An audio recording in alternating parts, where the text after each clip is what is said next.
Motorhead Garage, the program that each week introduces you to and shows you how to install the latest and exciting and innovative products for your vehicle. Motorhead Garage is presented by NHOU Protective Coatings. Now here's your host, Dave Dobson.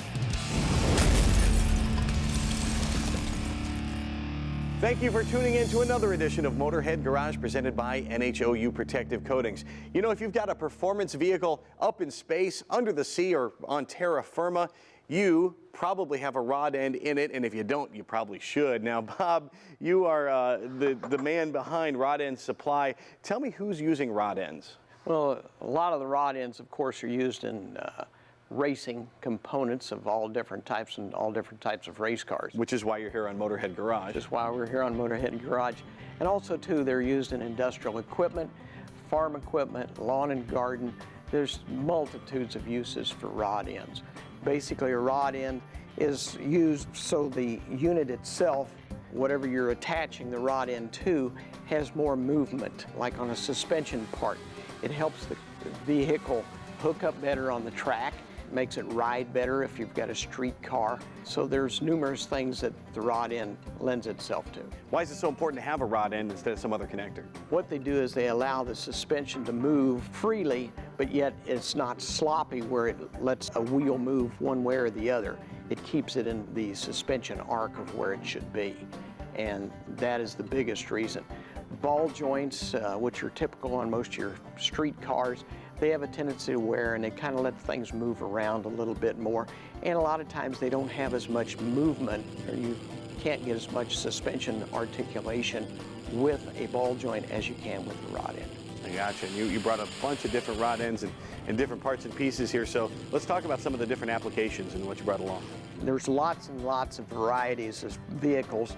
The larger parts are used like on off-road, such as trophy trucks, monster trucks that you see on TV all the time. And those take a lot of abuse. We have various and sundry sizes.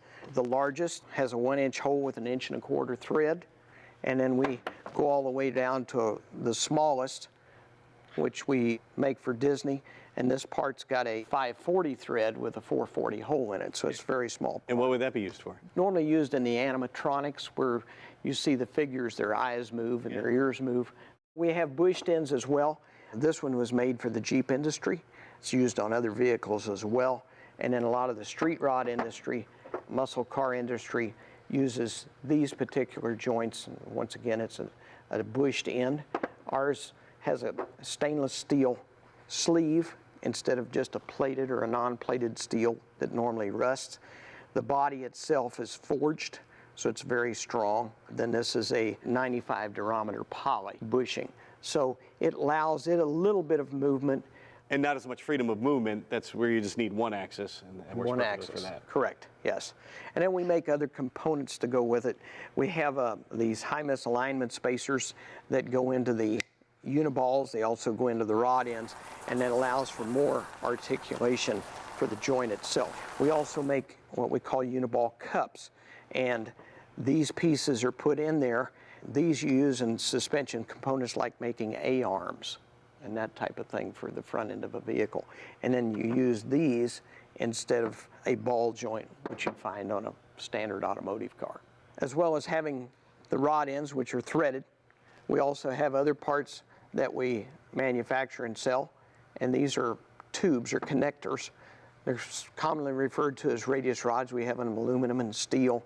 We also have them in a chromoly steel with a welded end. We also have clevises.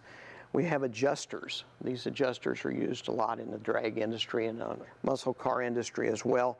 We make a lot of high misalignment rod ends where actually there's a lot more articulation with a high misalignment rod end than there is a standard rod end. And we make parts for shock absorbers. We make different types of links or connecting links and specials. We do a lot of specials. We have some special parts, but I see a few that look a lot more familiar.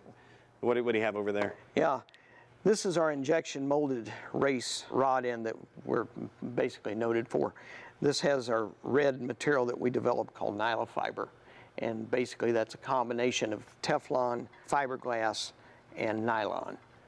And we injection mold that into the body. It goes all the way around the body, so it takes the place basically of a Teflon liner. So it doesn't need lubrication. It allows you a lot of movement, and it's very durable. And that's exactly what we used on the altered dragster we have here in the studio. Tell me why the old ones needed to be replaced. Well, the old ones has starting to get loose, and that is allowing the rear end to move around. And on the drag strip, you want everything in the right spot. Otherwise, the rear end starts moving around, right side might move back a little bit, the car is going to veer off to the left. And so that's stuff that you have to stay up on as far as your maintenance. Make sure if the rod ends are starting to loosen up and get loose, they need to be replaced. And typically, how long do we have to go between replacing them?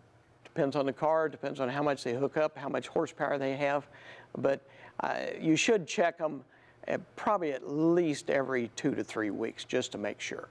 Well, everything rod end you can find at rodendsupply.com. And you can find us right after this break, so do not go anywhere because Motorhead Garage will return.